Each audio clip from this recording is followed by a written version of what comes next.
mind working, cause you know it ain't working the way it should be. Well, good hello to you. It is the 27th of March, 2025. I am Alexander T. Newport, otherwise known as Philosopher Newport, and this is titled, What Made You Interested in Studying Deadly Viruses? It was a question sent to me at a place called Quora, Quora. And so, yeah, they asked me, what made you interested in studying deadly viruses? Thank you for your request for an answer. I always hated the subject of health and never planned on studying it. I noticed as a child and teenager that not once did anyone in my family ever catch anyone else's illness. I was also perplexed by the fact that on a couple of occasions I came down with a cold or flu during the summer and no one else got sick.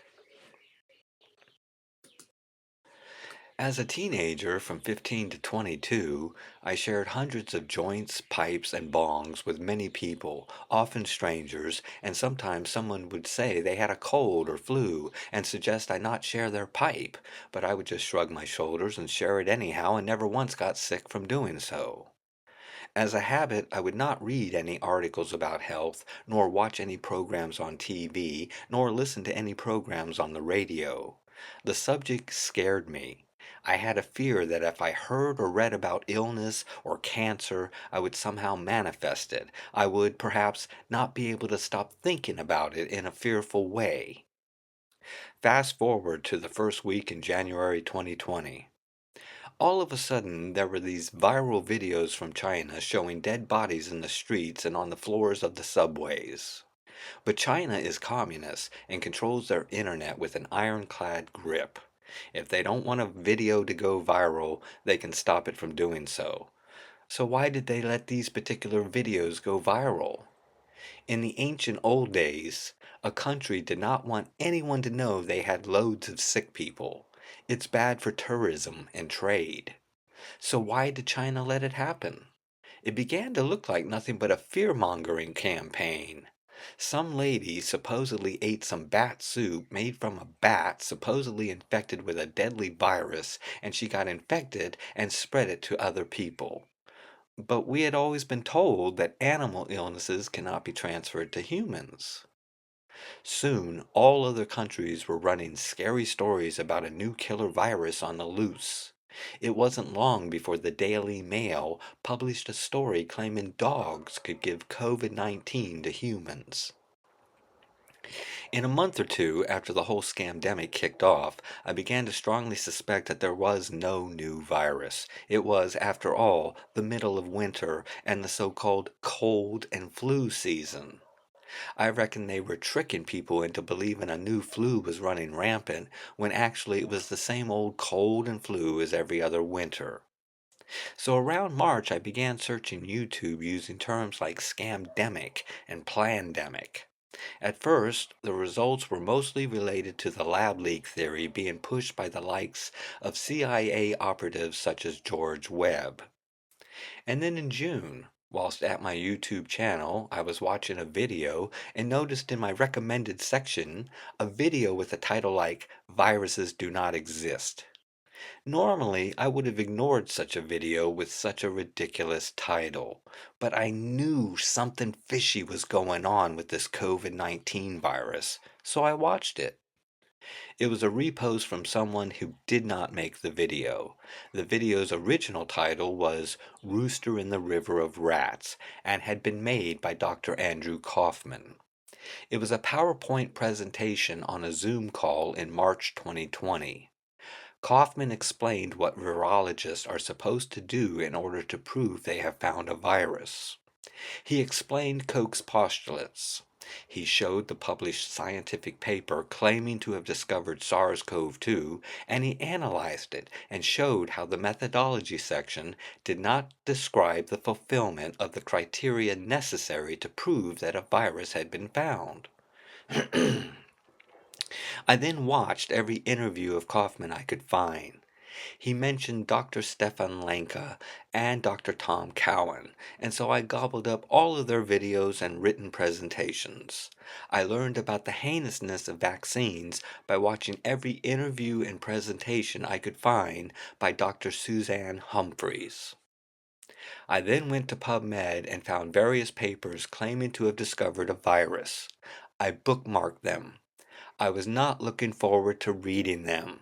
I had taken a peek and they were full of words I had never seen, and I did not relish having to look up the definition for each one.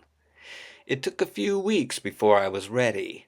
I had to sort of psych myself up gradually. It was a daunting task, but I was determined to do my own due diligence. I knew damn well it was not enough to simply believe Kaufman or Lanka. I had to analyze the methodologies myself. In August of 2020, I began to analyze the papers, and I soon realized I could ignore everything in the paper except the methodology. The only meaningful part of any virus paper is its methodology section. All the rest is meaningless babble.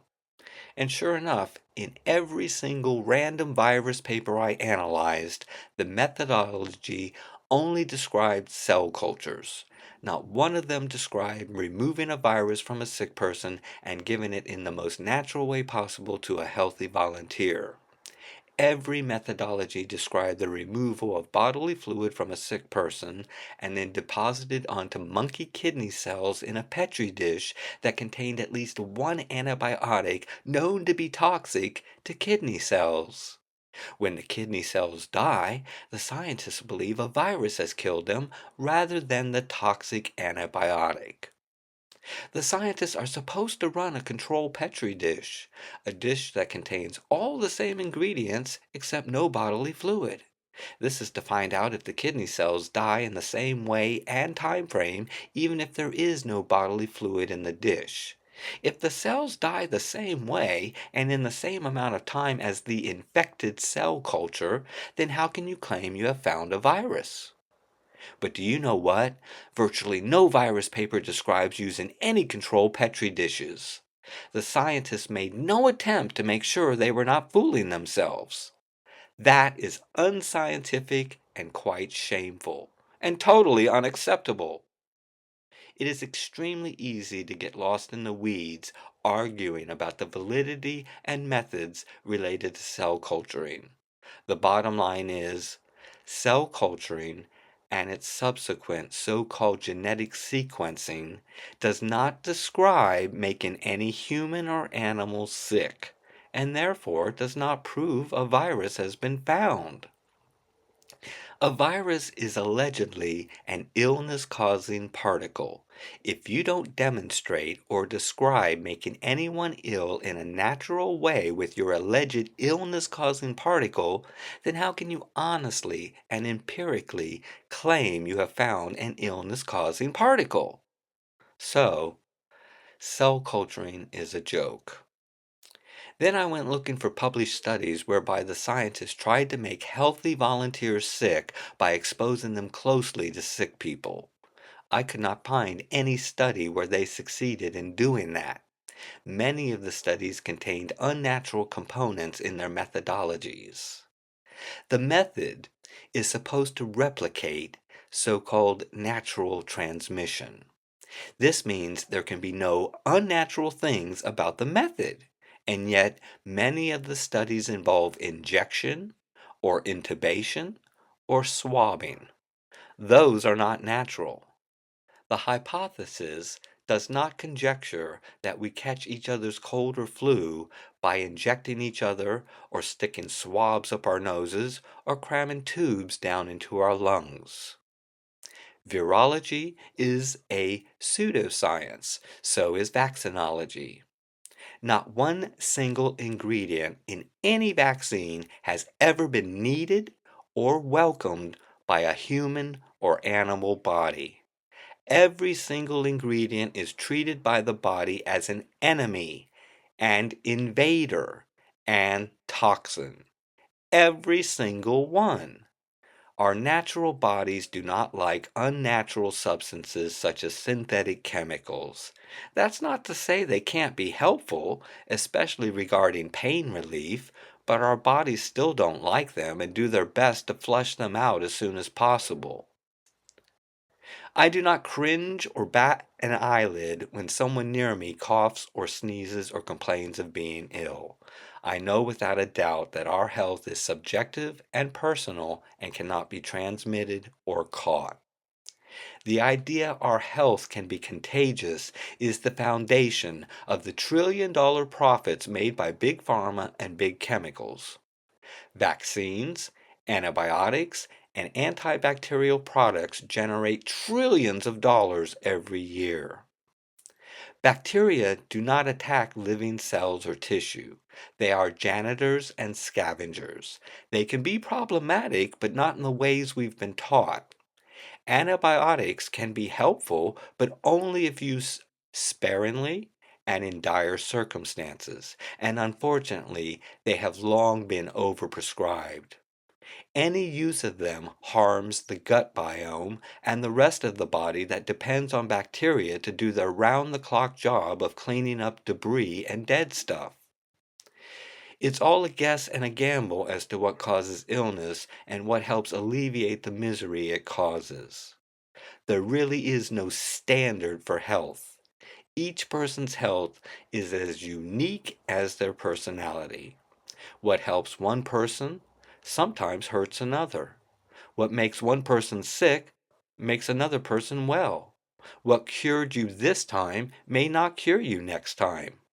There really are no cures you can trust or rely on. There really isn't much about the subject of health, illness, and medicines that is reliable and predictable and dependable. And that was my little reply to someone wondering what the hell made me study the subject of viruses.